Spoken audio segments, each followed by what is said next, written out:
On se retrouve pour la correction de l'évaluation numéro 2 du groupe 2 portant sur la trigonométrie et le produit scalaire. Dans ce premier exercice, je vous donne une fonction f définie par f de x égale cosinus 4x fois sinus 4x au carré. Montrez que la fonction est paire.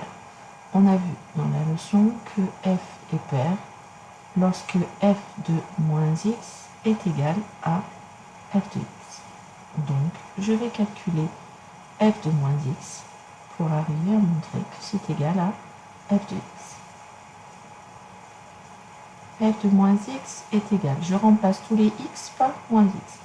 Ça fait cosinus de 4 fois moins x fois sinus de 4 fois moins x au carré.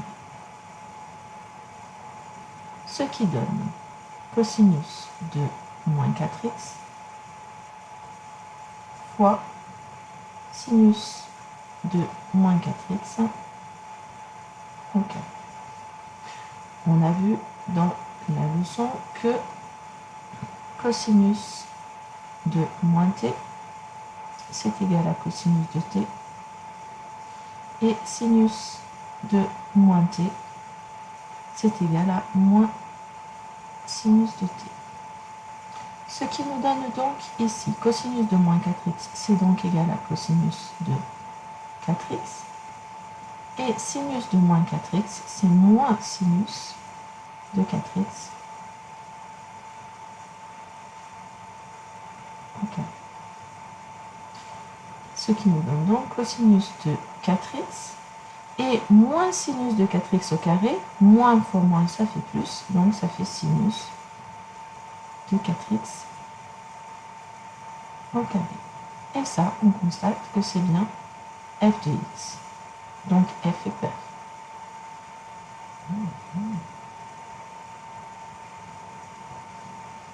Question 2. Que peut-on en déduire pour la représentation graphique de f? La représentation graphique de f, que j'appelle CF, est symétrique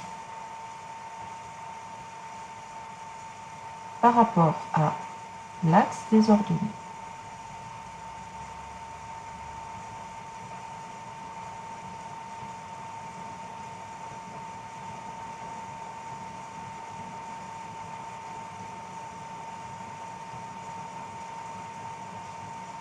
Question 3. Montrer que f de x plus pi sur 2 est égal à f de x. Je calcule f de x plus pi sur 2. Ça veut dire que tous les x, je les remplace par x plus pi sur 2. Ça fait donc 4 fois x plus pi sur 2. Je multiplie sinus de 4 fois x plus pi sur 2 au carré.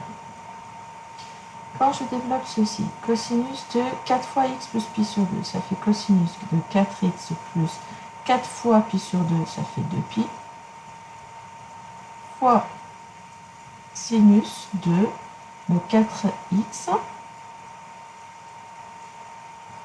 plus 4 fois pi sur 2, qui fait 2pi aussi. Okay. On a vu dans la leçon que cosinus de t plus 2pi est égal à cosinus t, et sinus t plus 2pi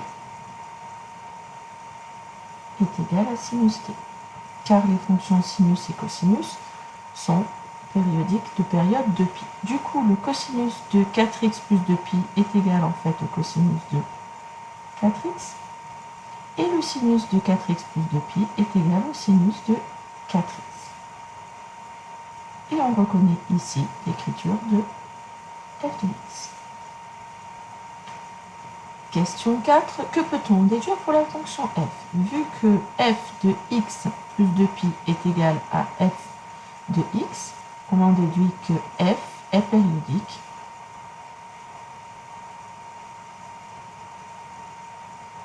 de période pi sur 2.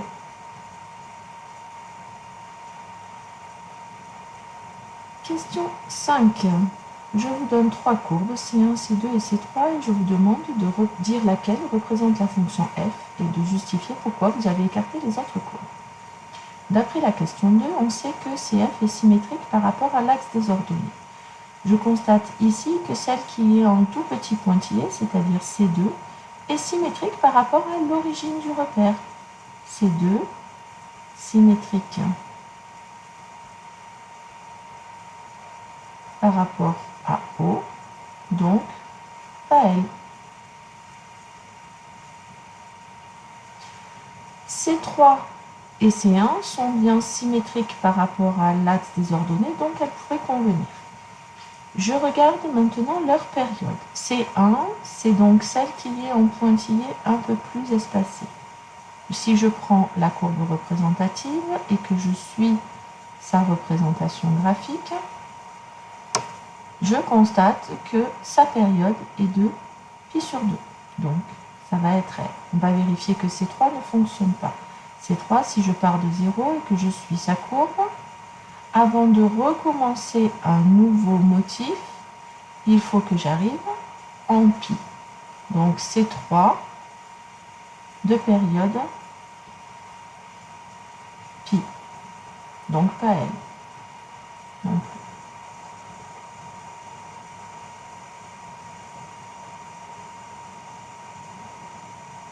C1 est la courbe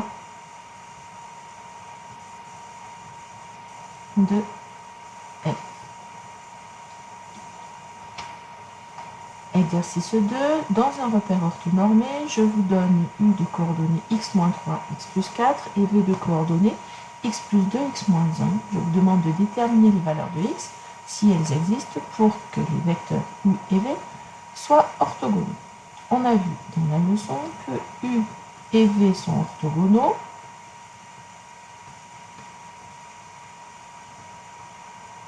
lorsque, quand on calcule le produit scalaire des vecteurs U par V, on trouve 0. On a vu aussi que si U était de coordonnées x, y et V de coordonnées x', y', dans un repère orthonormé, le produit scalaire de U par V était égal à x', plus y'. Et donc, je vais me servir de cette formule pour calculer le produit scalaire de U par V et voir pour quelle valeur de x c'est égal à 0.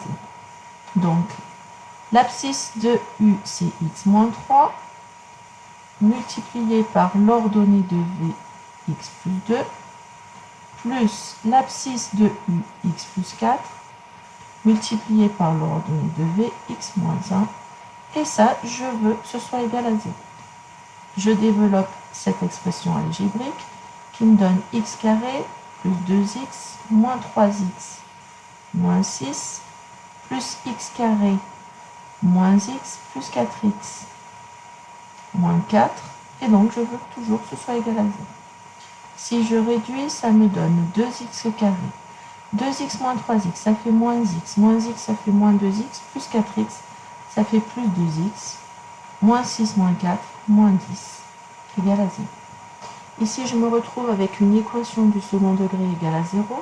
Donc, pour la résoudre, je calcule le discriminant, qui nous donne b au carré moins 4ac, c'est-à-dire ici 2 carré, moins 4 fois 2, fois moins 10. Ce qui fait 4 plus 80, ce qui fait 84. Comme le discriminant est positif, j'ai deux solutions. x1 qui vaut moins b moins racine carrée de delta sur 2a, c'est-à-dire moins 2 moins racine carrée de 84 sur 2 fois 2, ce qui fait moins 2 moins racine carrée de 4 fois 21 sur 4. Je peux donc extraire 4 de la racine, ce qui me donne moins 2 racine carrée de 21 sur 4. Je peux simplifier par 2, ça nous donne moins 1 moins racine carrée de 21 sur 2. Et la deuxième solution, x2, qui vaut quasiment la même chose, mais avec un plus devant la racine carrée. et qui, après simplification, nous donne moins 1 plus racine carrée de 21 sur 2. Donc, U et V orthogonaux pour X qui vaut moins racine carrée de 21 sur 2 ou moins 1 plus racine carrée de 21 sur 2. Exercice 3, je vous donne un point M qui est l'image d'un réel X qui appartient à l'intervalle moins pi sur 2. Si je le place sur le cercle trigonométrique, comme ça nous est demandé à la première question, l'intervalle moins pi sur 2 correspond à des points qui se trouvent ici sur ce quart de cercle. Je sais en plus que cosinus de x vaut moins 1 tiers. Cosinus, c'est sur l'axe ici des abscisses, donc je dois prendre moins 1 tiers, ce qui me fait à peu près ici. Et donc mon point M va se trouver à l'intersection de ma droite graduée en vert et de la partie rouge du quart de cercle, ce qui donne un point M ici. À la question 2, je demande de déterminer la valeur exacte de sinus x. Je sais d'après le cours que cosinus carré x plus sinus carré x est égal à 1, quel que soit le réel x. Ce qui nous donne ici, cosinus carré x, c'est moins 1 tiers au carré, plus sinus carré x, qui est égal à 1. Ce qui équivaut à 1 neuvième, plus sinus carré x est égal à 1, ce qui donne donc sinus carré x, qui est égal à 1 moins 1 neuvième. Je réduis au même dénominateur, donc ça fait 9 neuvièmes moins 1 neuvième, ce qui fait 8 neuvièmes. Le sinus de x au carré est égal à 8 neuvièmes, donc sinus x est égal à la racine carrée de 8 neuvièmes, ou sinus x est égal à la racine carrée de 8 neuvièmes. Je peux écrire ça autrement. Ça fait racine carrée de 8 qui fait 2 racine carrée de 2, racine carrée de 9 qui fait 3. Et donc, j'ai deux valeurs de sinus x possibles qui est 2 racine carrée de 2 et moins 2 racine carrée de 2 sur 3. Mais je sais que x appartient à l'intervalle moins pi sur 2. Les points qui se trouvent sur cette quart de cercle ont des sinus qui sont négatifs. Donc, je sais que sinus x va être négatif et j'en déduis de ces deux choses que sinus x ne peut valoir que moins 2 racine carrée de 2 sur 3. Exercice 4. On considère le carré ABCD tel que la longueur AB est égale à 4. Le point M tel que CM est égal à 1 demi de BC et le point N tel que BN égale 1 demi de AB. On vous dit en plus que la distance AM est égale à 2 racine carrée de 13. Si ici c'est un carré, ça veut dire que ici j'ai une longueur de 4, ici aussi, ici aussi. Et comme j'ai CM qui est égal à 1 demi de BC, j'en déduis que cette longueur-là, c'est 2. De la même manière, BN égale 1 demi de AB, cette longueur-là, c'est 2. Donc, je vais calculer AB scalaire AM. AB scalaire AM, c'est dans un triangle où j'ai les 3 côtés. Et donc, je peux me servir de la formule 1 demi de AB au carré plus AM au carré moins BM au carré. Ça donne donc 1 demi de AB au carré, ça fait 4 au carré, plus AM au carré, c'est 2 racine carrée de 13 au carré, moins BM au carré, BM, c'est 4 plus 2, donc ça fait moins 6 au carré. Ce qui nous donne donc 1 demi, 2, 16, 2 racines carrées de 13, ça fait 4 fois 13, ce qui fait 52, moins 36, ce qui nous donne 1 demi de 32, ce qui nous fait 16. En déduire la mesure de l'angle BAM. Pour en déduire la mesure de l'angle BAM, je recalcule le produit scalaire ABAM, cette fois-ci en utilisant la formule du cosinus. Ça nous fait AB fois AM fois le cosinus de l'angle BAM. Et ça, je sais que ça va être égal à 16. AB fait 4, AM, on a dit que ça faisait 2 racines carrées de 13, et le cosinus de l'angle BAM que je cherche.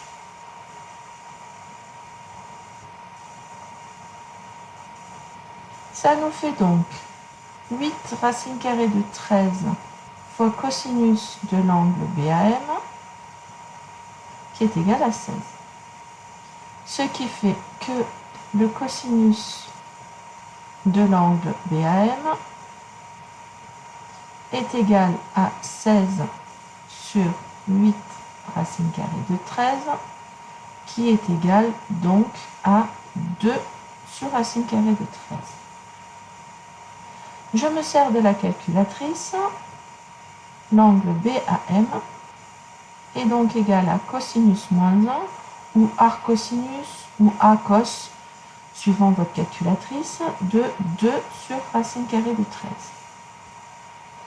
Et donc, cosinus moins 1 de 2 sur racine carrée de 13 nous donne à peu près 56,3 degrés, donc arrondi à l'unité, ça fait 56 degrés.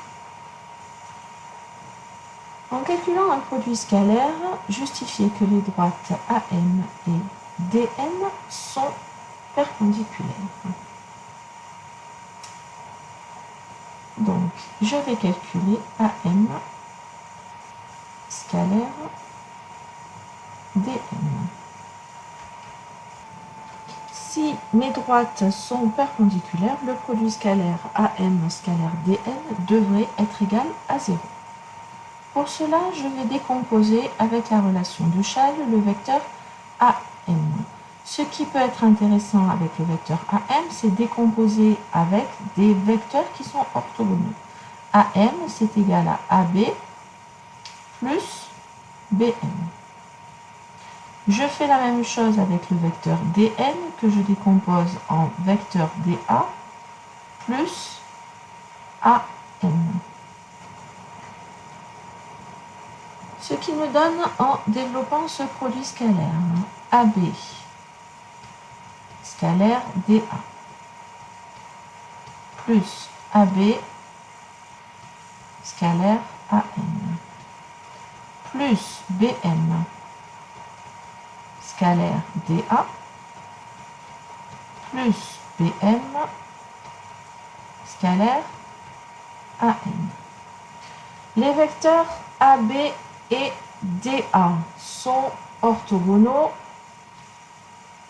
puisque ici j'ai un produit, j'ai les droites AB et DA qui sont des côtés d'un carré, donc les droites sont perpendiculaires et donc notre produit scalaire est égal à 0.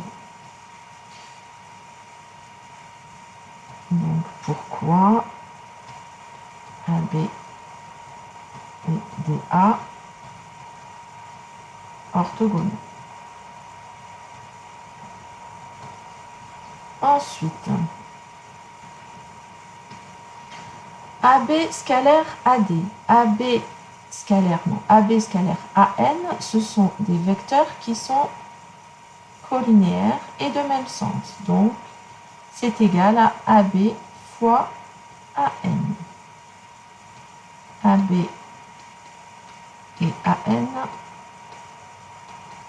collinéaires de même sens. Ensuite, BA scalaire DA. BM scalaire DA, pardon. BM scalaire DA. Comme on est sur les côtés d'un carré, les vecteurs sont collinéaires, mais par contre, ils sont de sens contraire. Donc, ça fait moins BM fois DA.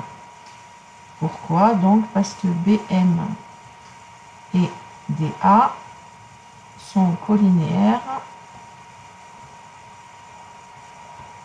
de sens contraire.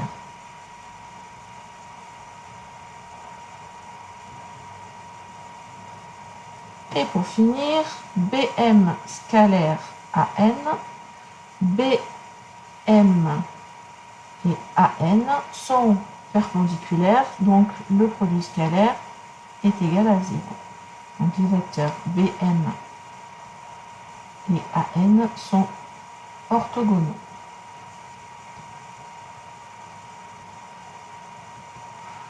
On en déduit donc du coup qu'il nous reste AB qui fait 4, fois AN qui fait 4 plus 2, ça fait 6, moins BM qui fait 6, fois DA qui fait 4, ça fait 24, moins 24, c'est égal à 0. Donc, AM et DN sont orthogonaux.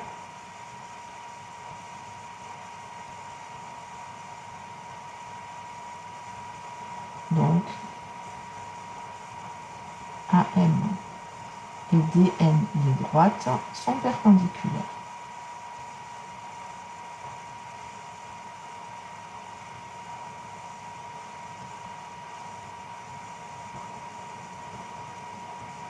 Question 4. Calculer AD scalaire MN.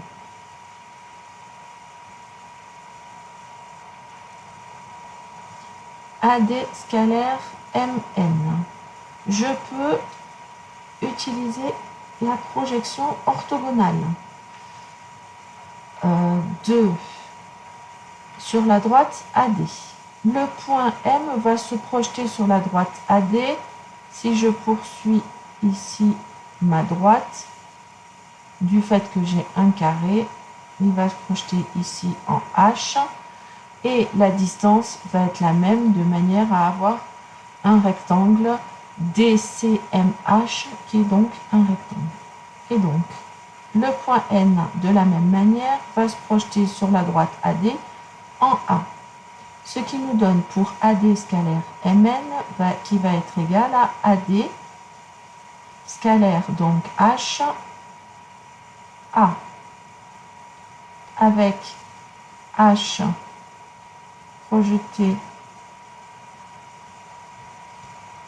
orthogonal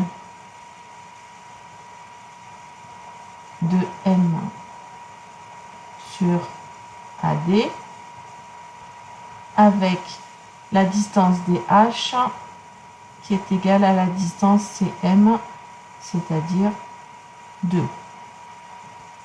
Et A projeté orthogonal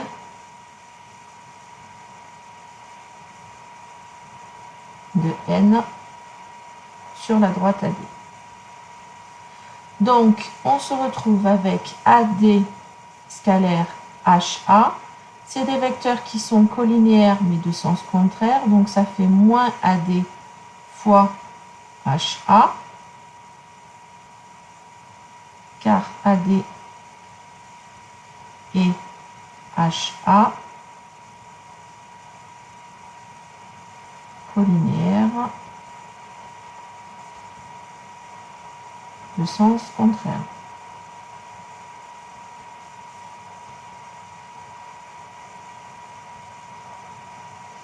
Ça nous fait donc moins AD qui fait moins 4 fois HA qui fait 6, ce qui nous donne moins 24. Voilà, la correction de cette évaluation est terminée. J'espère que celle-ci vous aura permis de mieux comprendre vos erreurs. Si quelques doutes persistent, n'hésitez pas à me poser vos questions en classe, j'y répondrai volontiers.